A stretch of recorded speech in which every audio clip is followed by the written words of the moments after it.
अस्सलाम वालेकुम। उम्मीद है यकीनन आप सब लोग खैरियत से होंगे। आज के 5वें सेशन के साथ मैं हाज़िर हूँ फिर एक बार। लास्ट जो हमने लेक्चर लिया था, अगर आप लोग सुन चुके होंगे तो आपको पता होगा कि मैं यहाँ पर किस चीज़ का आगाज़ करूँगा आज। और अगर अभी तक आप नहीं सुन सके हैं तो जल्द से जल्द उसको सुन लीजिएगा, ताकि कुछ चीज़ें आपकी पीछे उसके साथ कनेक्शन है उसका, वो कनेक्शन बरकरार रहे और किसी चीज़ में आपको कोई कन्फ्यूजन ना रहे। और अगर कन्फ्यूजन हो तो उसको सवाल के ज़रिए आप ज़रूर भेज सकते हैं, मुझसे पूछ सकते हैं। मैं आपसे जब लास्ट क्लास में ज़िक्र किया था, तो हमने क्लास जहाँ पे अपना डिस्कशन एंड किया था वो ये था कि मुग़ल सल्तनत की सूरत हाल पे हम थोड़ी बातचीत कर रहे थे। बाकी मैंने आपको बताया था कि किस तरह यहाँ पर अंग्रेज़ दाखिल हो चुके थे, किस तरह वो आहिस्ता-आहिस्ता अपने कदम जमा रहे थे, उसका भी मज़ीद आगे चीज़ों में ज़िक्र करूँगा। लेकिन उससे पहले जो है वो थोड़ा बहुत आपको मुग़ल सल्तनत का भी बताना है, और फिर उसके बाद जो कुछ और हमारे जो सूफिया और उलमा का जो किरदार था, उसका भी यहाँ पे ज़िक्र होना ज़रूरी है अभी, जो आगे कुछ और लोग बाकी हैं। तो कुछ हद तक मैंने आपसे ज़िक्र किया था औरंगज़ेब बादशाह का और उसके दीगर बेटों का, और सॉरी यानी कि औरंगज़ेब का ज़िक्र किया था, शाहजहाँ के बेटों का और जहांगीर वगैरह का सारा ज़िक्र आया था। अकबर बादशाह, जहांगीर, शाहजहाँ और फिर औरंगज़ेब का ज़िक्र किया था मैंने आपसे। और ये भी बता दिया था कि उसका बाप नहीं चाहता था कि वो इक़्तिदार में आए, लेकिन वो इक़्तिदार में आया और फिर वो एक आखिरी मज़बूत हुक्मरान रहा हमारा, कि जिसका दौर में किसी की इतनी ताकत या हिम्मत नहीं थी कि वो यहाँ पर दाखिल हो सके। लेकिन ये कि वो कमज़ोर होती जा रही थी उसके बाद, और उसके बाद तो बहुत तेज़ी के साथ जो है वो डिक्लाइन शुरू हुआ हमारा, जो कि बिलाखिर से 1857 में जाके मुकम्मल तौर पर उसका ख़ात्मा हो गया। अच्छा, इसके अलावा कुछ चीज़ें मैंने आपसे बार-बार ज़िक्र किया हुआ है कि वो हमारे कोर्स का हिस्सा नहीं है, लेकिन मजबूरी है कि तारीख़ में उनको बताना बहुत ज़्यादा ज़रूरी होता है। तो इसी तरह बहुत सारी चीज़ों का मैं जो ज़िमनन ज़िक्र करता रहूँगा, वो ताकि आपके सामने पिक्चर पूरी क्लियर है। उसके बाद फिर आपके लिए आसानी हो जाती है कि आपको एक चीज़ दिमाग में सारी चीज़ मौजूद है, तो फिर आपको ये प्रॉब्लम नहीं होती कि हम किस दौर से गुज़र रहे थे। मैंने आपसे ज़िक्र किया था कि औरंगज़ेब आलमगीर का जो इंतकाल है वो 1707 में हुआ। 1707 के बाद मुख्तलिफ इनके आपस की जो मुग़ल बादशाहों की लड़ाइयाँ, झगड़े और उनके आपस में ऐसा भी वक़्त आया कि एक-एक वक़्त में 4-4 बादशाह हुक्मरान थे। किसी के पास दिल्ली का इलाका है, किसी के पास गुजरात है, किसी के पास कोई और इलाका है, किसी के पास कोई इलाका है। तो ये वो वक़्त था कि जिस टाइम पर दीगर क़ुव्वतें भी मैंने आपसे जैसे ज़िक्र किया कि सर उधारी थी, जिसके अंदर हिंदू ताकतें थी, जो हिंदू इलाका था बादशाहों का, तो उन्होंने अपनी अलग रियासत की बुनियाद रख दी। पूरे बरसगेर के अंदर ही कोई जाट थे, उन्होंने अपनी रख दी, राजपूत थे उन्होंने अलग रख दी, सिख ने अलग रख दी। इसी तरह मुसलमानों के पास में भी बहुत सारे ऐसे ताकतवर हुक्मरान होते थे, वो अपनी ताकत को अलग से मनवाते थे, वो बादशाह की सुनने के लिए तैयार नहीं होते थे। जैसे कि मिसाल के तौर पे आपने हैदर अली का नाम सुना होगा। हैदर अली एक मजबूत बादशाह था, जिसको शिकस्त हुई, उसको बाकायदा शिकस्त दिलवाई गई, वो उसका पूरा आगे ज़िक्र आएगा तो फिर मैं बताऊँगा। टीपू सुल्तान को किस तरह से शिकस्त हुई, इसका भी ज़िमनन में ज़िक्र करूँगा। तो ये वो लोग थे कि जो अपनी अलग हैसियत के अंदर भी एक ताकतवर हुक्मरान या ताकतवर बादशाह होते थे, लेकिन मरकज़ी तौर पर उनके पास कोई ताकत या मरकज़ की तरफ से उनको कोई मदद ना मिल सकी, जिसके नतीजे में वो कोई अंग्रेज़ों से शिकस्त खा गया, कोई सिखों से शिकस्त खा गया, कोई जाटों से, कोई राजपूतों से, मुख्तलिफ ताकतें दूसरे से एक-दूसरे को शिकस्त देती हैं। मुग़ल बादशाहत का क्या हाल था, इसका थोड़ा-सा ज़िक्र कर देता हूँ, सिर्फ़ छोटा-सा आपको समझाने के लिए कि जो आप एक बड़ा मशहूर बादशाह नाम सुनते होंगे, रंगीला बादशाह का नाम सुनते होंगे, जिसको अहमद शाह रंगीला के नाम से जाना जाता है, और वो अहमद शाह का नाम था उसका। तो हमारे जो मुग़ल बादशाह थे, जिस टाइम पर यहाँ पर अंग्रेज़ दाखिल हो रहे थे, वो अपनी कॉलोनियाँ बना रहे थे, वो अपने किले कायम कर रहे थे, वो अपनी फ़ौजें बना रहे थे, वो इलाकों पे कब्ज़े कर रहे थे, वो नई-नई पॉलिसीज़ लेकर आ रहे थे हमारे खित्तों के लिए, जबकि वो यहाँ पे हुक्मरान नहीं थे। कंपनी सिर्फ़ यहाँ पर मौजूद थी। बादशाहत का बाकायदा यहाँ पर कोई दखल नहीं था उस टाइम पे। कंपनी के ज़रिए वो हुकूमत चला रहे थे किसी न किसी हद तक। या एक उन्होंने पैरेलल अपनी ताकत खड़ी कर ली थी। तो जो हमारे बादशाह थे अहमद शाह साहब, उनके जो शौक थे, जो तारीख़ की किताबें बताती हैं, वो ये है कि वो मुजरे के बड़े शौकीन थे माशाअल्लाह से। और वो मुजरा किया करते थे, और उनकी जो स्पेशलिटी थी वो ये थी कि वो 100 घुंघरू बाँधते के मुजरा किया करते थे, और यानी कि 100 ज़ीने बनाए गए थे उनके लिए दरबार में। तो पहले ज़ीने पे जब कदम रखते तो पहला घुंघरू बजता था, दूसरे ज़ीने पे कदम रखते थे तो दूसरा घुंघरू बजता था, तीसरे पे रखते थे तो तीसरा बजता था। इस तरह 100 के 100 50 इस पाँव में और 50 दूसरे पाँव में सीधे और उल्टे पाँव में करके जो उन्होंने इसमें महारत हासिल की हुई थी। तो जहाँ इक़्तिदार आपका डूब रहा था, अंग्रेज़ आहिस्ता-आहिस्ता काबिज़ होते जा रहे थे इलाकों के ऊपर, दीगर ताकतें काबिज़ होती जा रही थी, तो वहाँ आपके बादशाह जो थे वो घुंघरू बाँध के मुजरा दिखाते थे दरबार में लोगों को, और लोग उससे महज़ूज़ होते थे। जिस तरह आज भी आप लफ्ज़ सुनते रहते हैं ना, हुकूमत शुगलिया इमरान खान की हुकूमत के बारे में। तो इसी किस्म के जब कोई रियासतें डूब रही होती हैं, निज़ाम डूब रहा होता है, तो इसी किस्म के हुक्मरान होते हैं। तो उनको इससे कोई गर्ज़ नहीं होता है कि लोगों के साथ क्या हो रहा है, आवाम की क्या सूरत हाल है, या जो है वो क्या कहते हैं, किस किस्म के हालात का हमें सामना है, यानी कि कितनी बड़ी तबाही हमारे सामने खड़ी हुई है, और वो रोज़ाना एक नया घुंघरू बांध कर आ जाते हैं, जिसको आप टीवी पे देखते हैं, जैसे मिसाल आज ताज़ा मिसाल से समझना चाहें, और वो घुंघरू आके बजा दिया जाता है, लोग उसी के पीछे लग जाते हैं। रोज़ाना एक नई कहानी आपको दी जाएगी, नई कहानी, नई फ़िल्म।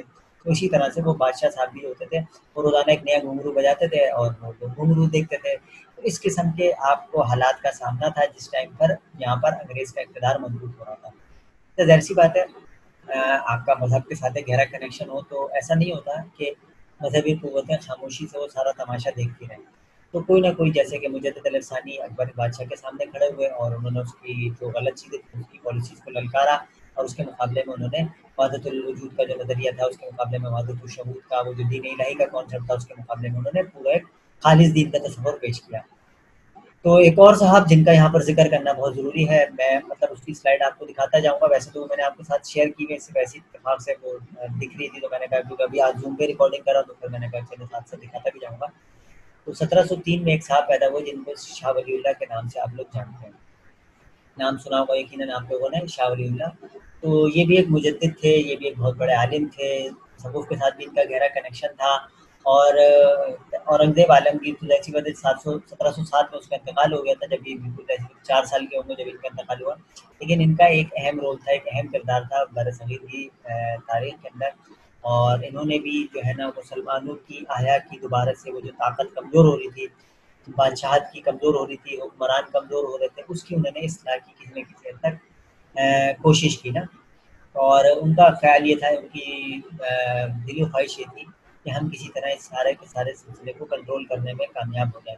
तो 1703 के अंदर ये पैदा हुए और इन्होंने हुक्मरानों को जो है वो मुस्तक़िल ख़ुतूत लिखे, और इनका भी जो तरीक़ाकार था कि इनका एक पूरा मदरसा था, एक पूरा तसव्वुफ़ का सिलसिला था, जिसके साथ ये कनेक्टेड थे। और उसके साथ-साथ इन्होंने कोशिश करी कि मुग़ल बादशाहत को दोबारा से किसी तरह से बचा लिया जाए, क्योंकि जो अंग्रेज़ साज़िशें करता जा रहा था, वो अब बहुत ज़्यादा खुलकर आश्कार हो गई थी औरंगज़ेब आलमगीर की वफ़ात के बाद।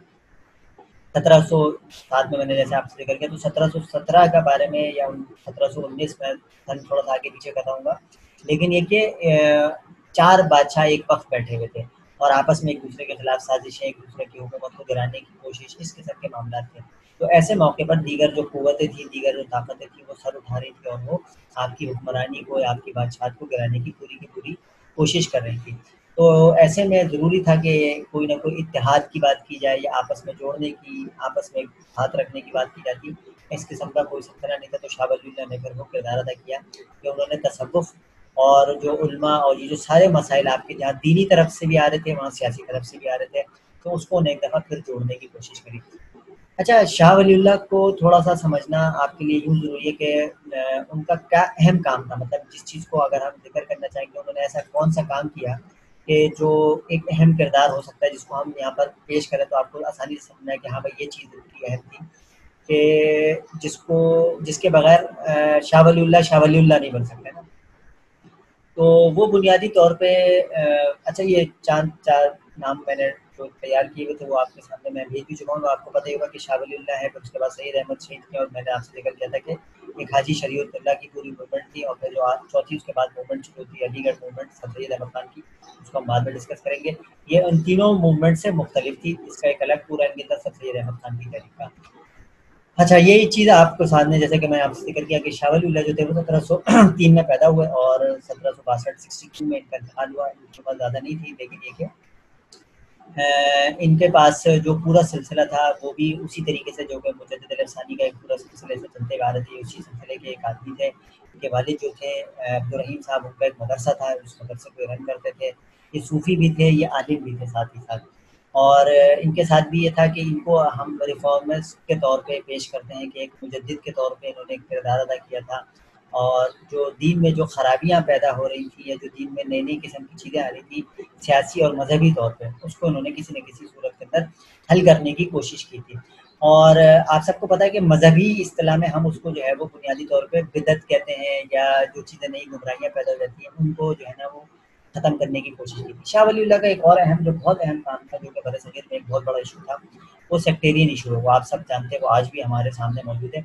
वो एक शिया सुन्नी एक बहुत बड़ा मसला था, उसको उन्होंने रिज़ॉल्व करने की कोशिश करी थी।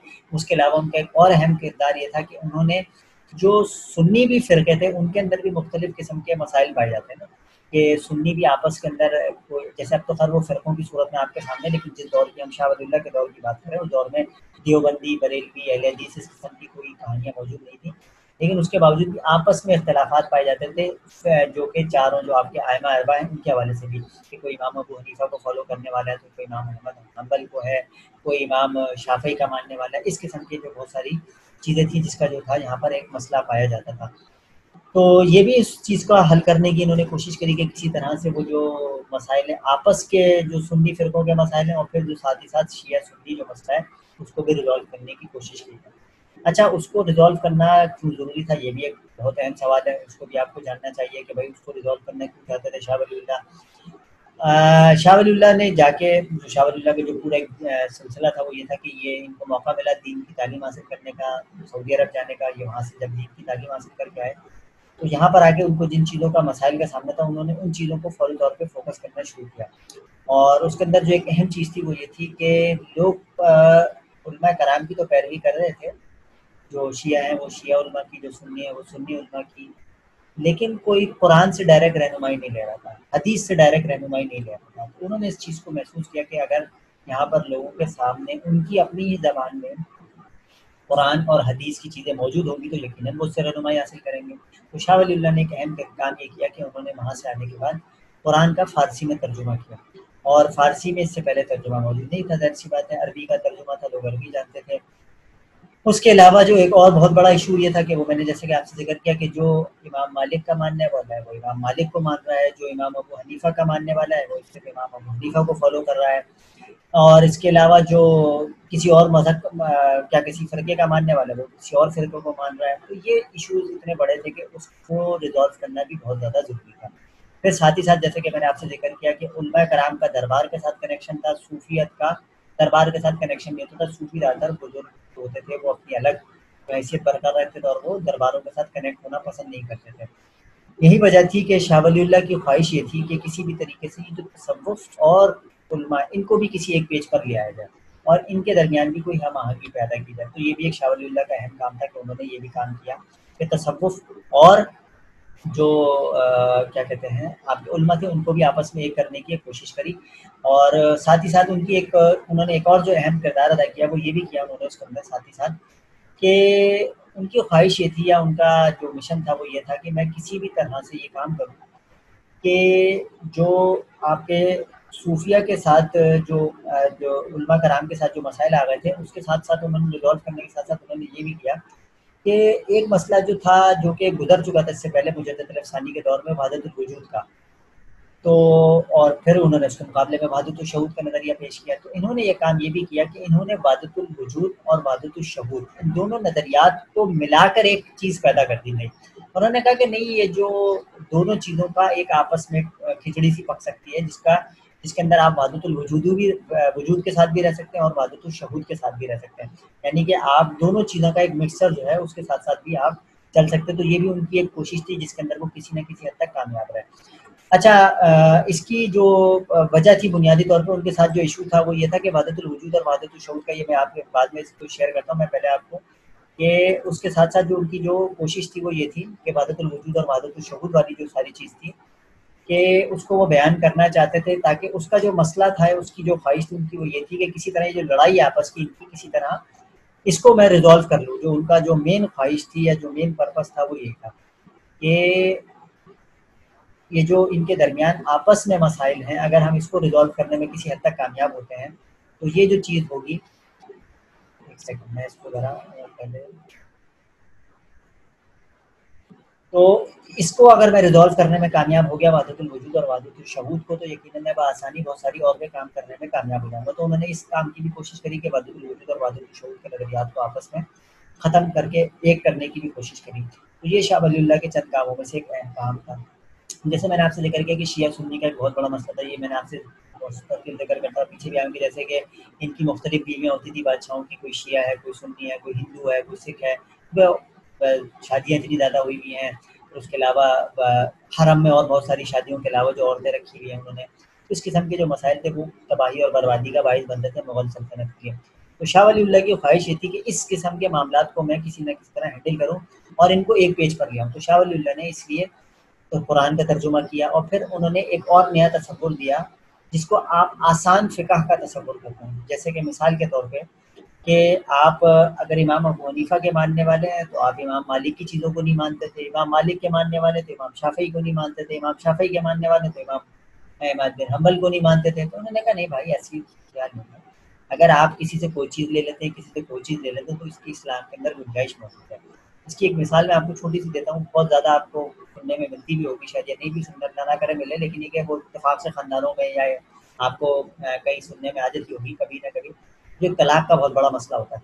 अच्छा, इमाम अबू हनीफ़ा की इस मामले में जो राय है जिसको यहाँ पे बरसग़ीर में फ़ॉलो किया जाता है वो ये है कि एक साथ 3 तलाक़ें होती हैं। आपने एक बंदे ने अगर गुस्से में आके या किसी भी हालत में 3 तलाक़ें दे दी, तलाक, तलाक, तलाक, तो वो हो गई तलाक, 3 तलाक़ें शुमार होती हैं। इसके मुकाबले में इमाम अहमद बिन हम्बल का और अहले हदीस जो आपका पूरा फ़िरका है या जो पूरा मसलक है उसका कहना ये है कि आप एक वक़्त में चाहे 100 तलाक़ें भी दे दें, एक साथ 100 दफ़ा भी तलाक बोल दें, वो एक तलाक शुमार होगी। उसका एक पूरा अलग तरीक़ाकार है, अलग पूरा पैटर्न है कि 3 तलाक़ें किस तरह से 3 तलाक़ें हों। तो हमारे बरसग़ीर में होता ये था कि ज़ाहिर-सी बात है इमाम अबू हनीफ़ा के फ़ॉलोअर्स थे, तो अगर 3 तलाक़ें हो गई तो हो गई। अब क्या करें भई? अब वो परेशान हो रहे हैं भई, जज़्बात में आके गुस्से में तलाक दे दी तो क्या करें? अब वो भागते थे दीगर मौलवियों के पास, जैसे कि आज भी होता है, वो अहले हदीसों के पास जाएँगे या दीगर लोगों के पास जाएँगे, वो उनको बोलेंगे नहीं भाई वो एक ही तलाक शुमार होगी। तो इस तरह से उनका इसी तरह से रिश्ता कायम रहता था और रिश्ता कायम रहना ज़्यादा ज़रूरी है बनिस्बत इसके कि आप तलाक करवा दें। तो ये इस किस्म के मसाइल को शाह वलीउल्लाह ने किसी न किसी हद तक रिज़ॉल्व किया। फिर दूसरा मसला एक और जो बहुत बड़ा अहम इश्यू था वो ये था, मैंने आपसे जैसे ज़िक्र किया कि शिया सुन्नी मसले की वजह से भी हमारे साथ बड़े इश्यूज़ थे। अच्छा, अंग्रेज़ जब यहाँ आया तो उसको इन सारी चीज़ों का बहुत हद तक अंदाज़ा था और नहीं भी था, तो उन्होंने आहिस्ता-आहिस्ता जो बंदा जब किसी चीज़ को टेक ओवर कर रहा होता है, तो वो आपके मसाइल को देख रहा होता है। 1700 कोई 28-30 की बात है, सन मुझे थोड़ा-सा आगे-पीछे हो गया। एक अंग्रेज़ था, मौर्रिख़ है, बुलंद उसका नाम था, उसने बाकायदा भेस बदल के तमाम मुसलमान ममालिक का दौरा किया, शियाओं से, सुन्नियों से, ईरान गया, इराक गया, शाम गया, फ़लस्तीन गया, अरब के तमाम खित्तों का बरसग़ीर आया और उसके बाद उसने जो राय कायम की, जो कि उसकी बाद में पब्लिश भी हुई और उसके बाद उसने एक चीज़ पे फ़ोकस, एक पॉइंट दिया लोगों को।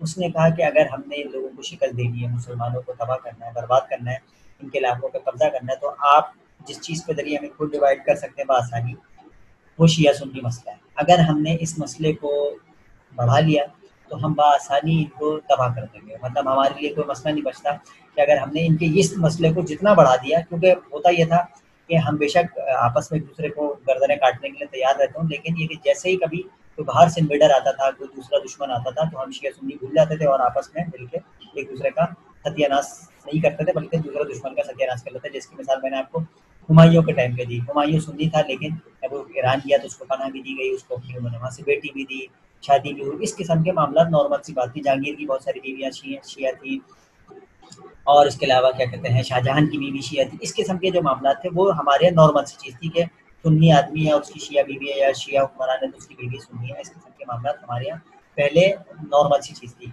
जिसके नतीजे में हम बहुत सारी चीज़ों से बच जाते थे। इन्होंने कहा इस डिवाइड को अगर हम बढ़ाने में कामयाब हो गए तो हम इसका बहुत ज़्यादा फ़ायदा उठा लेंगे और इसका रिज़ल्ट आपको नज़र आया हैदर अली की सूरत में। हैदर अली एक मजबूत बादशाह था हमारा और वो एक हेतशी मसलक के साथ ताल्लुक़ रखता था।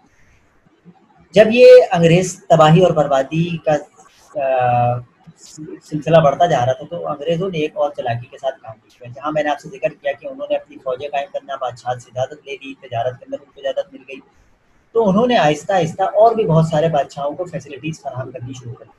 और जहाँ उन्होंने अपनी फ़ौजें फराहम करनी शुरू करी, तो उन्होंने वहाँ पर कहा कि सर आपको तो लड़ने-वड़ने की ज़रूरत नहीं है, हम आपके गुलाम के तौर पर बैठे हुए हैं, आपको परेशानी काहे की है? हम आपके लिए लड़ेंगे भी, हम आपको फ़ौजें भी फराहम करेंगे और दीगर भी मामलात हम सँभाल लेंगे। लेकिन आपको ये मुआहदे करने होंगे। मिसाल के तौर पे कि जिस इलाके के अंदर अब हमारी फ़ौज होगी, जिस इलाके को हम फ़तह करेंगे, तो फिर वहाँ पर आप अब हमारी मर्ज़ी के बगैर कोई फ़ैसले नहीं लेंगे। मतलब जब आप हमसे लड़वाएँगे, हमें लड़ेंगे, तो हम बताएँगे कि अब आइंदा यहाँ पर हुक्मरान कौन होगा, यहाँ पर जो टैक्स कलेक्शन है उसकी तक़सीम कैसे होगी, यहाँ पर जो है वो आइंदा अगर कोई बादशाह मर गया या उसका बेटा नहीं है तो फिर वहाँ पर इक़्तिदार किस तरह से मुंतकिल होगा, ज़मीनों की तक़सीम किस तरह से होगी, ज़मीनें किसके पास जाएँगी जो फ़तह-याब होंगे। इस किस्म के मामलात के अंदर आहिस्ता-आहिस्ता उन्होंने बादशाहत से इजाज़त लेनी शुरू कर दी। फिर उसके बाद उन्होंने एक और बहुत अहम काम किया। उन्होंने जहाँ इनको पता था कि ये सारे जहाँ ज़मीनों पे हम कब्ज़े करते जा रहे हैं, आहिस्ता-आहिस्ता सारी चीज़ों पर इक़्तिदार, क्योंकि बादशाहत को फ़िक्र ही नहीं है, वो तो आपस की लड़ाइयों से बाहर निकलेंगे तो किसी चीज़ पे फ़िक्र करेंगे कि ये इलाके हमारे हाथ से किस तरह टेक्नीक से लिए जा रहे हैं या आहिस्ता-आहिस्ता हमारे हाथ से निकलते जा रहे हैं। एक अहम बहुत बड़ा मसला था जो कि ज़ाहिर-सी बात है आज भी आप देखते होंगे कि बहुत बड़ा एक मसला होता है, वो होता है आपका माशी तौर पे एक बहुत बड़ा issue, economical issue. Economical issues ये थे कि आपके पास जो टैक्स कलेक्शन होता था, वो बादशाह के पास जाता था, फिर वो वहाँ से तक़सीम होता था। बादशाह जब निकम्मे नकारा हो जाएँ, जब उनको अपने मुजरे से और अपने नाचने-गाने से फुर्सत ना होगी, तो वो बोलते हैं कि यार टैक्स भी आप ही जमा कर लो भाई, मतलब पैसे भी आप जमा कर लो। मैं सच्ची क्या बात है।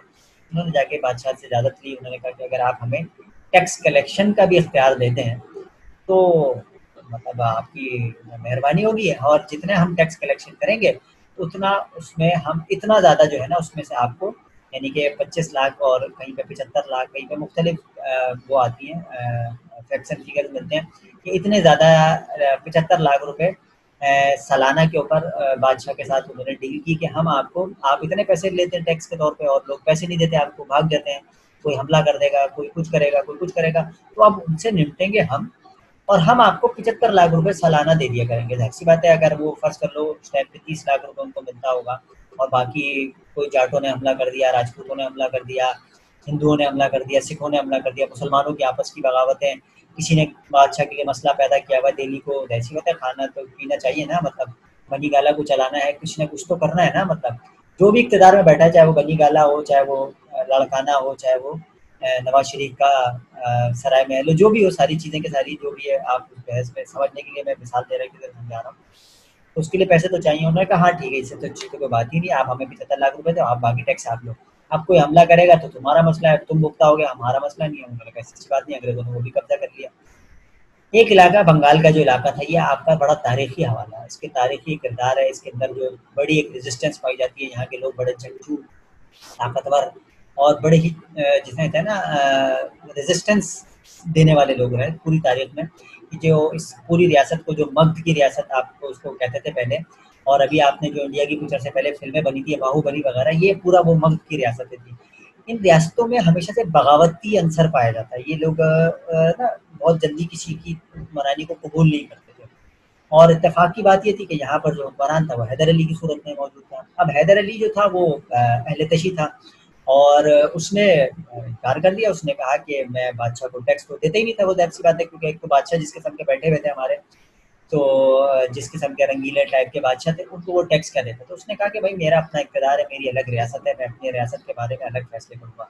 वो जितनी टैक्स कलेक्शन बंगाल बहुत बड़ा इलाका, बहुत ज़रख़ेज़ इलाका, आप सबको पता ही है कि वहाँ पर आज भी जो है वो जो उसकी वो बड़ी मशहूर थी बंगाल की ये जो होती है रेशम, और वहाँ की जो कपड़ा बड़ा मशहूर था, वहाँ से जो कॉटन जाती थी और वो जो आपके कुर्ते बनते हैं वो भी बड़े मशहूर थे। वो जो कपड़ा था वो बड़ा मशहूर था और उसकी वजह से उनकी तजारत का भी बहुत बड़ा सिलसिला था, समंदर साथ था, दरिया वगैरह समंदर और दरिया की वजह से वहाँ पर दरिया बहुत ज़्यादा है, तो वहाँ पर सैलाब जो आज भी आप सुनते रहते होंगे कि आ जाते हैं। लेकिन एक ज़रख़ेज़ इलाका था, बहुत ही ज़रख़ेज़ इलाका। लोग कहते हैं कि भाई जब आप हाथ से ज़ोर से मिट्टी निकालें तो वहाँ से पानी निकलना शुरू हो जाए। इस किस्म का ज़रख़ेज़ इलाका, तो वहाँ पर फसलें भी अच्छी होती थी, हर चीज़ की फरावानी थी, तो वहाँ टैक्स बहुत बड़ा कलेक्शन होता था।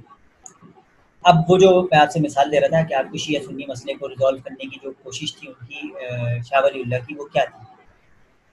टैक्स कलेक्शन वहाँ से हो नहीं रहा, तो बादशाह ने इक़्तिदार पे बैठा हुआ उसको आके उन्होंने कहा कि अगर आप हमें इजाज़त दें तो हम जो है वो बंगाल का टैक्स आपको भी फराहम कर देंगे। बंगाल वाले टैक्स ना दे रहे हों और मसला दूसरा शिया-सुन्नी भी हो, तो ऐसे में उनके पास एक एडवांटेज, उन्होंने कहा ठीक है अगर आप बंगाल का इलाका आप हमें खाली करा के दे दें तो उससे अच्छी क्या बात है। जो बंगाल का सारा पैसा होता था वो वहाँ के हुक्मरानों के ऊपर या वहाँ के हुक्मरान जो है वो अपनी रियाया के ऊपर या मज़हबी मामलात में खर्च करते थे। मज़हबी मामला चाहे उनके अपने हों, चाहे वो शिया हों, चाहे सुन्नी हों। अब उन्होंने वहाँ पर एक बहुत बड़ी इमाम बारगाह में, उसका भी नाम मेरे दिमाग से निकल गया, अगर किसी को याद होगा तालिब इल्म में ज़िक्र कीजिएगा। बहुत बड़ी एक इमाम बारगाह तामीर करवाई वहाँ पे और ज़ाहिर-सी बात है जितना कलेक्शन होता था टैक्स का वो सारा उसके ऊपर खर्चा होता था। ये एक उन्होंने इश्यू बनाया अंग्रेज़ों ने कि ये तो सारा पैसा वहाँ लग रहा है। और उस टाइम पे यही वो वक्त था कि जिस टाइम पे यूरोप की भी डेवलपमेंट हो रही थी, इनको उस टाइम पे पैसा यहाँ से लेके वहाँ भागना होता था, क्योंकि ये वहाँ पे जो सड़कें, वहाँ पे जो तामीरात, वहाँ पे इंडस्ट्रीज 1700 में जो लग रही थी, तो वो हमारे पैसे से लग रही थी, हमारा जो खून पसीने की कमाई थी वो वहाँ जाके लगाते थे। फिर हम हमसे बताते थे कि हम देखो कैसी तरक्की की, पैसा तो हमारा था, लगाते वहाँ से जाके ये अंग्रेज। ऐसे मौके पर इनके पास कोई लड़ाई का बहाना चाहिए था, तो इन्होंने बिलाखिर हैदर अली से बाकायदा कन्फ्रंट करने का फैसला किया और वहाँ पर अपनी फौजें भेजने का फैसला किया।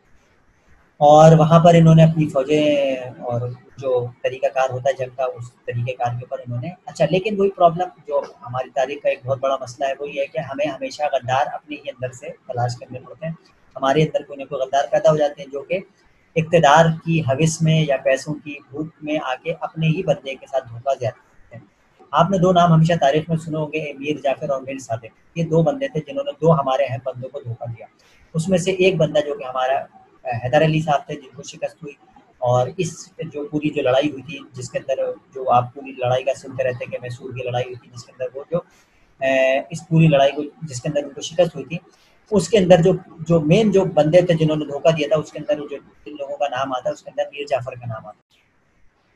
मीर जाफ़र जो था वो आपका जो हैदर अली साहब थे, उनका एक सिपह सालार था, उसका रिश्तेदार भी था, उसकी खाला का बेटा था। और इसकी जो खाला थी, उसका नाम भी बड़ा मशहूर है तारीख़ के अंदर, वो आपने अब कहीं देखा होगा, आजकल उसके नाम के हलीम के ठेले वगैरह होते हैं, उनकी बेगम, उनका खाला का नाम था घसीटी बेगम। तो वो घसीटी बेगम के नाम पे आजकल आपने देखा होगा घसीटा खान का हलीम मिलता है, पता नहीं उसका नाम घसीटा क्यों होता है, लेकिन मुझे नहीं पता, लेकिन ये कि वो घसीटी बेगम के नाम से तारीख़ में उनका किरदार था। मीर जाफ़र था, ये इनका सिपह सालार भी था, मेन फ़ौजी था, और जो आपका समझ लें जनरल होता है, वो मेन जनरल था, और हैदर अली का रिश्तेदार भी था। इसको अंग्रेज़ों ने साज़बाज़ करके पहले अपने साथ मिलाया, और इसने कहा कि मतलब इसको कहा गया भई कि अगर तुम हैदर अली को मरवाने में किरदार अदा करते हो, तो हम इतने पैसे इक़्तिदार सब तुम्हारे हवाले करेंगे। जो कि तरीक़ाकार होता था कि आप बादशाह को धोखा दे दो, आप मरवा दो बादशाह को, तो फिर आप बादशाह बनते थे। तो ईस्ट इंडिया कंपनी ने इसको इस तरह से खरीदा, धोखा दिया इसने और जो आगे मीर सादिक ने जब धोखा दिया टीपू सुल्तान को, तो दोनों ने एक ही तरह से किरदार अदा किया। वो ये किया कि जिस टाइम पे लड़ाई हुई है, लड़ाई से पहले इसने जो है वो ये किया कि जो तरीक़ाकार था कि भई आप जो आपके पास रसद होती है असले की, आप उसको किसी तरह ब्लॉक कर दो, और उसको ब्लॉक करवाए बगैर आप किसी किस्म का काम आसानी से अंजाम नहीं दे सकते। इसने भी सेम यही काम किया। इसने इसको ये पता था कि जो है वो मुझे अगर असलहे की तरसील रुकवानी है, तो किसी न किसी तरीके से मुझे उससे पहले कोई ना कोई काम करना होगा। तो बताया जाता है कि जो इसने लड़ाई से पहले जो तोपखाना था, उसके अंदर पानी-वानी छुड़वा दिया, जिसके नतीजे में ये हुआ कि वो जो गोला या असलहा था, सारा का सारा जिस टाइम पे वो चलाने की ज़रूरत पड़ी, तो वो असले ही काम नहीं कर रहा था, गीला हो गया असलहा। अब ज़ाहिर-सी बात है, उस टाइम पे कोई जदीद असलहा तो था नहीं, आजकल की गोलियों की तरह की गीली गोलियाँ भी चल गई, तो उस किस्म की तो लड़ाई में होता है, वो असलहा बारूद में पानी चला गया, वो नाकारा हो गया। उसके अलावा इसने ये किया कि जब लड़ाई शुरू हो गई, तो इसने फ़ौजियों की तनख्वाहें बंद करवा दी, और तनख्वाहें बंद करवाने के बाद इसने, ज़ाहिर-सी बात है, वो जो लड़ने के लिए पैसे पे लड़ती होगी फ़ौज, तो वो क्या लड़ती होगी। इसने तनख्वाहें बंद करवा दी, और जिस दिन जब मेन हमला होना था, इसको पता था कि आज बुनियादी तौर पे किले के ऊपर हमला होगा, जो मेन अटैक होगा, तो उस दिन इसने सुबह के टाइम पे ऐलान करवा दिया कि आज जो है वो तनख्वाह बँटेगी, और तनख्वाह के लिए सब लोग लाइनें लगवाएँ। तो जिस तरह लगती होंगी उस टाइम पे, जो भी तरीक़ाकार होगा उसमें वहाँ लाइनें लगवाई है, तनख्वाह बँटनी शुरू हुई है, वहाँ फ़ौजें दाखिल हो रही थी, यहाँ तनख्वाह लूट रहे थे लोग, और उस चक्कर में पूरी की पूरी फ़ौजें दाखिल हुई, और चंद ही घंटों के अंदर वो उसको शिकस्त का सामना करना पड़ा। अब ज़ाहिर-सी बात है, आजकल की तरह के हुक्मरान नहीं होते थे, आजकल की तरह के बादशाह नहीं होते थे, आजकल की तरह के सिपह सालार नहीं होते थे। आज तक आपने कभी नहीं सुना होगा मॉडर्न रियासतों के अंदर, जदीद स्ट्रक्चर के अंदर, कि कोई मेन बादशाह जो हुक्मरान है वो मारा गया हो, या मेन जनरल या फ़ौज का कोई बड़ा आदमी मारा गया हो, इल्ला ये कि उसको साजिश के तहत ही मारा जाए, उसके अलावा कोई नहीं। तो लड़ते ही नहीं है, खुद तो लड़ते ही नहीं है। कोई ऐसी कोई कोई ज़हर दे के मार दिया, किसी अटैक में मार दिया, उसके अलावा लड़ता कोई नहीं है, वो तो फ़ौजी नीचे लड़ रहा होता है। पहले बादशाह खुद लड़ता था, या बादशाह कुछ जनरल जो होते थे खुद लड़ते थे। ये तो खैर गद्दार था इसने तो खुद ही धोखा दे दिया था मीर जाफ़र ने इसको। अब इस बेचारे के साथ ये हुआ, हैदर अली को वहाँ से निकल के भागना पड़ा, और ये भागा और अपनी इत्तेफ़ाक से जाके खाला के छुपा। इसको क्या पता था कि जो धोखा देने वाली खाला और उसका बेटा मीर जाफ़र ही है। ये वहाँ जाके छुपा है, और उसके बाद जो है वो वहाँ पर इसकी मुखबरी की है, और उसके बाद वहाँ पर अंग्रेज़ की फ़ौजें दाखिल हुई हैं, और वहीं से इसको पकड़ा है, और फिर इसको वहाँ पर कत्ल कर दिया गया। और उसको कत्ल करने के बाद इसकी 3 दिन तक लाश जो है वो उस पूरे बंगाल के अंदर लोगों को घुमा के दिखाई गई, ताकि लोगों को पता चल जाए कि हमने मीर जाफ़र को मार दिया है। और उसके बाद जो है वो इसका जो मीर जाफ़र को बोला, हैदर अली को हमने कत्ल कर दिया। और उसके बाद जो है फिर वो इक़्तिदार जिस तरह से इसके साथ मुआहदा हुआ था मीर जाफ़र को, उसको वक़्ती तौर पे तो उन्होंने इक़्तिदार सौंप दिया। और उसके बाद जो है वो कुछ अरसे बाद इसके साथ भी तो धोखा ही दिया। ऐसी बात अंग्रेज़ ने जब इसको इक़्तिदार दिया था, फिर इसके नीचे एक और बंदा था मीर कासिम, जो कि इसका जनरल था, फिर उसके ज़रिए इन्होंने इसको धोखा दिया और उसको फिर यहाँ से भागना पड़ा। और फिर मिलाकर ये भी मारा गया। फिर आखिरकार मीर कासिम के साथ भी जब ये मुकम्मल तौर पे लड़ाई 64 और 1763 यानी 63 और 64 के अंदर जाकर मुकम्मल जब एंड होती है, तो उसके बाद इसका भी मुकम्मल तौर पे बक्सर की लड़ाई के अंदर इसका भी मुकम्मल तौर पे मीर कासिम का भी खात्मा हो गया और फिर मुकम्मल तौर पे बंगाल के ऊपर इक़्तिदार पे जो कब्ज़ा था वो जो था वो अंग्रेज़ सरकार का हो गया। तो ये जो लड़ाई थी इसको प्लासी की लड़ाई कहा जाता है। अगर आप इसको तारीख़ में देखते हैं या अगर आपके पास कभी कोई ऐसी चीज़ आती है, तो आपको पता होना चाहिए कि प्लासी का मकाम था, जिस मकाम के ऊपर हैदर अली को इन्होंने शिकस्त दी। और शिकस्त दिलवाने का तरीक़ाकार उन्होंने वही रखा जो अंग्रेज़ का हमेशा से, कि आपस में लड़ाते थे और लड़ाकर उसको शिकस्त दे देते हैं। अच्छा, ये वो मौका था कि इस मौके पर हैदर अली को 2 तरफ से मदद की उम्मीद थी। एक तो बादशाह की तरफ से थी कि बादशाह साहब मदद कर देंगे हमारी, कि बादशाह की फ़ौजें अगर आ जाएँगी उस मौके पर तो या उनको रोका जाए किसी तरह से तो वो मदद आ जाती। लेकिन वो मैंने आपसे जैसे ज़िक्र किया, बादशाह सुन्नी हो और यहाँ पर हुक्मरान शिया हो, तो उन्होंने कहा ठंडे पेट उन्होंने कहा चलो अच्छा है जाता जाए, पैसे तो हमें देता ही नहीं है, अगर मर भी गया तो हमारे बाप का क्या लेके जाएगा। तो उन्होंने इस तरह से बैठ के ठंडे बादशाह बैठे रहे और उधर हमारा इक़्तिदार यहाँ से हाथ से निकल गया।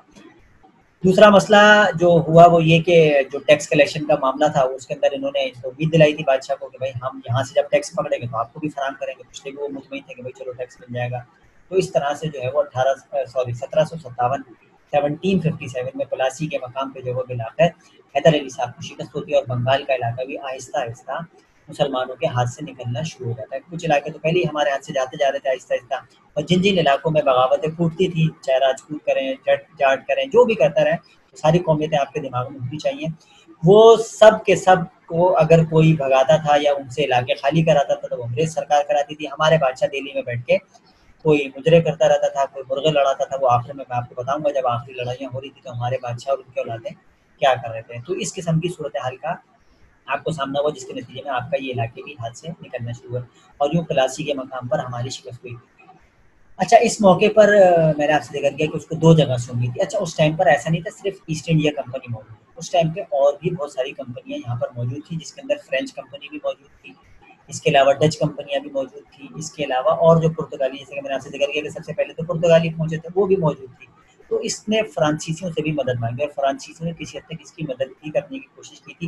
लेकिन ज़ाहिर-सी बात है ईस्ट इंडिया कंपनी के पास ताकत ज़्यादा थी और उस टाइम पर जो दीगर ताकतें थी मुसलमानों की, वो भी नहीं चाहती थी कि यहाँ पर बंगाल के अंदर जो है वो कोई शिया हुकूमत मौजूद रहे या हैदर अली की हुकूमत रहे। तो उन्होंने उसको गिराने में अपना अहम किरदार अदा किया। जैसे कि मैंने आपसे ज़िक्र किया कि हमारी जो शिया सुन्नी लड़ाई है, ये हमें आज तक मरवाती ही आई जा रही है, जिसके नतीजे में हम नुकसान दर नुकसान उठाते हैं और वो कामयाब हो जाते हैं बिलाखिर। तो वो उस दौर में भी हुआ, ये कोई अनोखी चीज़ नहीं है। इसपे कोई मतलब ढकी-छुपी बात नहीं है कि हम इस पे ये बोलें कि हमारे ऐसा होता है, यही होता रहा है, तो यही होता रहा है। यूँ मिलाकर 1757 में उसको शिकस्त हुई और फिर उसके बाद मीर जाफ़र, जैसे मैंने आपसे ज़िक्र किया, फिर उसके बाद मीर कासिम। इत्तेफ़ाक की बात है जिस घर में जाके वो छुपा, तो वो इसका घसीटी बेगम का घर था और मीर जाफ़र का घर था। तो वहाँ के जो मकामी अफ़राद थे वो जानते थे इसने धोखा दिया, गद्दारी की है। तो उस इलाके को आज भी अगर आपको मौका मिले जाके नेट पे सर्च कीजिएगा, उसके जो घर का नाम रखा गया वो ये रखा गया कि इसने, ज़ाहिर-सी बात है कोई नमक आदमी खिलाता है जिसको, तो उसको नमक हलाली करनी चाहिए, और जो नमक हलाली ना करे तो फिर उसको नमक हराम कहा जाता है कि नमक हराम था, ये इसने गद्दारी करी, धोखा दिया। तो इसके घर का नाम बाकायदा नमक हराम डेवढ़ी पड़ गया। डेवढ़ी जगह को कहते हैं, उस इलाके की जो डेवढ़ी थी, उस नमक हराम डेवढ़ी के नाम से इसका जो है ना वो घर को नाम दिया गया। और लोग हमेशा इसको ज़िंदगी भर गालियाँ देते रहे और उनको पता था कि इसने जो है ना हैदर अली के साथ धोखा किया है और जिसके नतीजे में इसको बेचारे को शिकस्त हुई। तो यूँ हमारे एक और इक़्तिदार का खात्मा हुआ। अच्छा, इस मौके के ऊपर एक मसला और भी पैदा हुआ, वो ये कि शाह वलीउल्लाह भी ज़ाहिर-सी बात है एक सुन्नी फ़िरके से ताल्लुक़ रखते थे और उन्होंने जहाँ इस सारे मसाइल को हल करने की कोशिश की थी शिया-सुन्नी मसले को, वहाँ उनके साथ एक इश्यू ये भी था कि वो चाहते ये थे कि कुछ भी हो, बादशाहत को किसी तरह बचा दें। बादशाह को बचाना वो बहुत अहम समझते थे। इस मामले में उन्होंने हमेशा बादशाहत का ही साथ दिया, जब चाहे जैसे भी हालात रहे। उस मौके पर वो कभी खामोशी अख्तियार कर ली या किसी मौके पर कोई और बात ना करते हैं, अभी एक तरह से बादशाहत का साथ देना ही होगा। तो उनका ख्याल ये था कि अगर बादशाहत बचेगी तो इस्लाम बचेगा, वरना आहिस्ता-आहिस्ता अंग्रेज़ यहाँ पर काबिज़ हो जाएगा। जहाँ उन्होंने मजहबी तौर पे मैंने आपसे जिक्र किया कि तर्जुमा किया, आसान फ़िक़्ह का तसव्वुर दिया, लोगों के सामने हदीस का इल्म पेश किया। इसके अलावा जो आपस के मसाइल थे शिया सुन्नी के और जो तसव्वुफ़ के मसाइल थे वहदतुल वजूद और वहदतुल शुहूद और उलमा के, उसको रिज़ॉल्व किया। वहीं सियासी तौर पर भी वो कुछ न कुछ किरदार अदा कर रहे थे। वो सियासी तौर पे किरदार ये था कि एक बहुत बड़ा मसला बादशाहत को जो था, जहाँ पर ये जैसे हैदर अली के साथ था। हैदर अली का लेकिन इशू ये था कि वो सिर्फ टैक्स के मामला तक रिजॉल्व था, उसने कभी रियासत के ऊपर हमला नहीं किया, उसने कभी दिल्ली सल्तनत को गिराया नहीं, वो बादशाह को उसी तरह से बादशाह मानता था। हाँ, लेकिन जो उसके अपने तहफ़्फ़ुज़ात थे, वो तहफ़्फ़ुज़ात का इज़हार करता था। लेकिन जाटों के साथ मसला ये था या राजपूतों के साथ मसला ये था कि वो एक तो हिंदू थे, यानी कि उनका जो मजहबी तौर पे वो सिख होते थे या हिंदू होते थे, और दूसरी तरफ वो बादशाहत के खात्मे की कोशिश करके वो चाहते थे कि इक़्तिदार जो है वो दिल्ली पर हमारा हो। इस मौके पर शाह वलीउल्लाह ने एक काम किया जिसके 2 एंगल निकलते हैं, उन दोनों एंगल्स को मैं आपके सामने रखूँगा। और वो ये कि शाह वलीउल्लाह ने ये काम किया कि एक बादशाह होते थे अफ़गानिस्तान में, जिनका नाम था अहमद शाह अब्दाली। सब आप सबको पता है कि सारी जो पूरी मुग़ल हुकूमरात, इससे पहले मैंने आपसे ज़िक्र किया कि सब के सब बादशाह जो होते थे वो अफ़गानिस्तान से यहाँ आते थे। और फिर उसके कुछ अरसे बाद जब मुग़ल हुक्मरान ताकतवर हो गए थे तो बादशाहत का आना रुक गया था। हाँ, ये हुआ था कि हुमायूँ के टाइम पे शेरशाह सूरी ने हमला ज़रूर किया था, लेकिन उसके बाद जब मुग़ल पीरियड यहाँ पर और सारे अफ़गानी ही हुक्मरान यानी कि मुग़ल हुक्मरान ही बैठे हुए थे, तो फिर वहाँ से जो इन्वेडर्स का आना था वो रुक गया था। और फिर वो उनकी आपस की भी लड़ाइयाँ बहुत बढ़ गई थी अफ़गान इलाकों के अंदर, फिर तुर्क इलाकों के अंदर जो उस्मानी सल्तनत थी, तो ये पूरा लिंक जो है वहाँ से बनता था उस्मानी, फिर वो वहाँ से अफ़गानिस्तान और फिर अफ़गानिस्तान से बरसग़ीर में दाखिल होते थे, फिर यहाँ पर पूरा इनका हुक्मरानी थी। तो इनके साथ भी ये इशू हुआ कि अब इनको ये खतरा, वहाँ से भी मसाइल कम थे तो कोई आता नहीं था। तो लेकिन इन्होंने जब देखा कि बादशाह बिल्कुल ही नाकारा हो गया, किसी काम का नहीं रहा है, इससे कुछ हो ही नहीं रहा है, तो इन्होंने शाह वलीउल्लाह ने काम ये किया कि अहमद शाह अब्दाली जो कि अफ़गानिस्तान में उस टाइम पे इक़्तिदार में मौजूद थे, उनको ख़त लिखा और उनसे दरख्वास्त की कि भाई ये हमारा तो बादशाह किसी काम का नहीं रह रहा है, तो आप आके यहाँ पर इक़्तिदार पे कब्ज़ा करें। और जो यहाँ की जो ताकतें हैं या जो नुकसान पहुँचा रही हैं आप उनको आके जो है ना वो टफ टाइम पे। तो उन्होंने कहा कि भाई आपको तंग कौन कर रहा है, और पता चला भाई जाट है वो हमारे लिए बहुत मसला बने। अच्छा, अब दूसरी तरफ आप दूसरा इसका भी एंगल समझ लें। जहाँ जाट इक़्तिदार पे चाहते थे कब्ज़ा करना, दिल्ली सल्तनत के बादशाह को हटाना चाहते थे, उनका कहना था भाई बेकार आदमी, इसको हटाओ यहाँ से, जान छोड़ो, इससे फ़िज़ूल किस्म का आदमी बिठाया हुआ, इससे कुछ होना है नहीं। आहिस्ता-आहिस्ता इलाके हाथ से निकलते जा रहे हैं, अंग्रेज़ कब्ज़ा करता जा रहा है। दूसरी तरफ वही जाट, वही राजपूत, वही हिंदू, वही सिख, वो अंग्रेज़ को भी टफ टाइम दे रहे थे, वो सिखों को वो सॉरी फ्रांसीसियों को भी टफ टाइम दे रहे थे, वो जो दीगर पुर्तगाली थे उनको भी उसी तरह से मारते थे। वो ऐसा नहीं था कि सिर्फ आपसे लड़ने के लिए, मुसलमानों से लड़ने के लिए तैयार थे, वो जो भी ताकत मौजूद थी उससे लड़ते थे।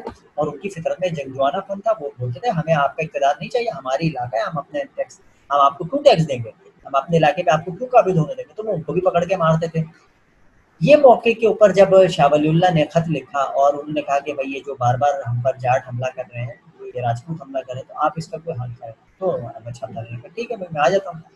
अच्छा, अब ऐसे मौके पर फ्रांसीसियों को उन्होंने देखा कि यार अगर ये जाटों का खात्मा ये आपस में एक-दूसरे को लड़के कर लेते हैं, मकामी अफ़राद यानी कि हिंदू मुस्लिम पे उनको मसला नहीं है, उनको मसला है कि मकामी अफ़राद में एक ही ताकत दूसरी क़ुव्वत का आके खात्मा कर दे तो हमारा क्या जा रहा है? हम तो वैसे ही बाहर के लोग हैं, हमारा तो ईस्ट इंडिया कंपनी क्यों हाथ डालेगी उस लड़ाई के अंदर, या फ्रेंच जो कंपनी बैठी हुई थी वो क्यों हाथ डालती? उन्होंने कहा ठीक है, इनको आपस में लड़ने दो। तो फ्रांसीसियों ने फौरी तौर पे अहमद शाह अब्दाली की मदद करने का फैसला किया। ईस्ट इंडिया कंपनी ने मदद करने का, उन्होंने कहा भाई आप लोग आइए, हम आपको रास्ता भी फराहम करेंगे और जिस हद तक मदद हो सकेगी वो भी फराहम करेंगे।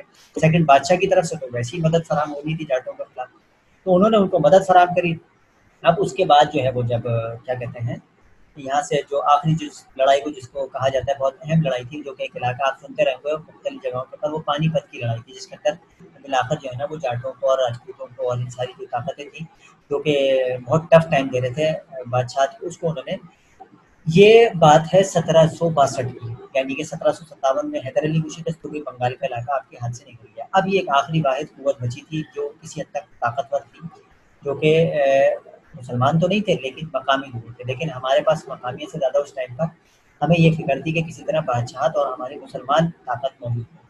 इस मौके पर 2 एंगल निकलते हैं, जो कि दूसरा एंगल आप आसानी समझ सकते हैं। तो एक भाई मुसलमान थे, हमने मुसलमान होने के नाते सोचा कि नहीं यार मुसलमान इक़्तिदार रहेगा तो हमारी बचत है। हमने उस टाइम पे मकामियत को फ़ोकस नहीं किया, हमने मकामियत का साथ नहीं दिया, हमने इस चीज़ को नहीं समझा कि अगर ये राजपूत और जाट जो भी है ताकतें, अगर हम ये साथ मिल जाते हैं तो हम सबसे पहले जो सबसे बड़ा दुश्मन है हमारा ईस्ट इंडिया कंपनी या फ्रेंच कंपनी या डच कंपनी है, उनको मार के भगाएं, जो कि गैर मुल्की हैं, जो कि हमारा माल लूट के यहाँ से लेके जा रहे हैं, जो उन्होंने हमारे आधे बरसगीर पे कब्जा कर लिया। लेकिन हमने उस पर फोकस नहीं किया, हमने आपस की लड़ाई को ज़्यादा अहमियत दी। और वैसी बात है, वो खैर हमें लड़ाते भी थे, हमारे साथ इस किस्म के मामला रखते भी थे। अंग्रेज चालाक कौम थी, उसको पता था कि इनको इस तरह से आपस में उलझाएंगे तो ही हम फायदा उठा सकते हैं। तो जिसका रिजल्ट ये हुआ कि पानीपत की लड़ाई में अहमद शाह अब्दाली ने बिलाकर जो जाट थे और जो राजपूत थे और जो दीगर जो सारी कुव्वतें मिलकर सिख थे जो सारे लड़ने के लिए आए थे, उनको मुकम्मल तौर पे शिकस्त दे दी, जिसके नतीजे में फ्रेंच कंपनियों ने, ईस्ट इंडिया कंपनियों ने सुकून का सांस लिया। जहाँ बादशाहत को सुकून हुआ, वहाँ पर साथ ही साथ ईस्ट इंडिया कंपनी भी लंबी तान के सोई। उसने कहा कि अब जो हमारे पास एक मसला था कि इनको हमें शिकस्त देनी थी और शिकस्त नहीं दे पाते थे, तो जैसे होते जंगजू लोग थे और उस टाइम पे कुछ जदीद इतने भी हथियार नहीं होते थे, मतलब कुछ भी होता था लड़ना पड़ता था। और ये आजकल की तरह के बुज़दिल फौजी नहीं है कि मतलब कई किलोमीटर दूर से बैठ के मार रहे हैं। जो फौज होती थी तलवार हाथ में होती थी, सामने जाके गर्दन उड़ा के आते थे। तो इतने बहादुर जंगजू लोगों को शिकस्त देना आसान काम नहीं होता है। आप कितनी गोलियां चला, वो अपने सीने के साथ हाजिर हो जाएंगे, आप उसको शिकस्त नहीं दे पाते थे। तो ये वो वजह थी कि जिसके नतीजे में एक खत जो लिखा गया अहमद शाह अब्दाली को शाह वलीउल्लाह की तरफ से, जिसके नतीजे में एक मकामी कुव्वत को पूरी तरह से यहाँ पर शिकस्त हो गई। और उस शिकस्त का नतीजा ये हुआ कि यहाँ पर हमारी इक़्तिदार तो किसी हद तक महफूज हो गया जो बादशाहत का, लेकिन साथ ही साथ अंग्रेज़ को मज़ीद कदम जमाने का मौका मिल गया। जो मज़ीद ताकतें कुव्वतें यहाँ पर मौजूद थी वो कमज़ोर हो गई और इसका रिज़ल्ट ये हुआ कि अंग्रेज़ आहिस्ता आहिस्ता मज़ीद इलाकों के ऊपर काबिज़ होना शुरू हो गया। अंग्रेज ईस्ट इंडिया कंपनी को आहिस्ता आहिस्ता मजीद ताकत कुव्वत हासिल होनी शुरू हो गई।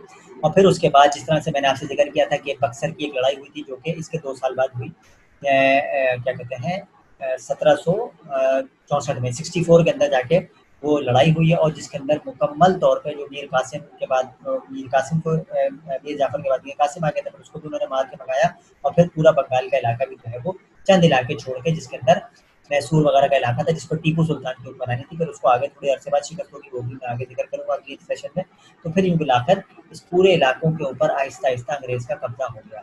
तो जहाँ शाह वलीउल्लाह ने एक तरह से दीनी खिदमत अंजाम दी और उन्होंने इक़्तिदार को मुसलमानों की बचाने की कोशिश करी, तो इस किस्म से भी उनसे एक आप उसकी दोनों एंगल आपके सामने हैं। आप उसको पॉजिटिव भी ले सकते हैं, नेगेटिव भी ले सकते हैं कि उन्होंने चाहा था कि मुसलमान इक़्तिदार बचा, लेकिन उसके जो रिजल्ट निकल कर आया वो ये निकला कि अंग्रेज इक़्तिदार मज़ीद मजबूत हो गया उनके इस तरह से खत लिखकर बुलाने से। तो यूँ फिर मिलाकर जो है वो इसके ही तकरीबन 62 के अंदर ये लड़ाई, सॉरी 61 के अंदर ये लड़ाई हुई थी जो मैंने आपसे जिक्र किया था उसकी, जो अहमद शाह अब्दाली की।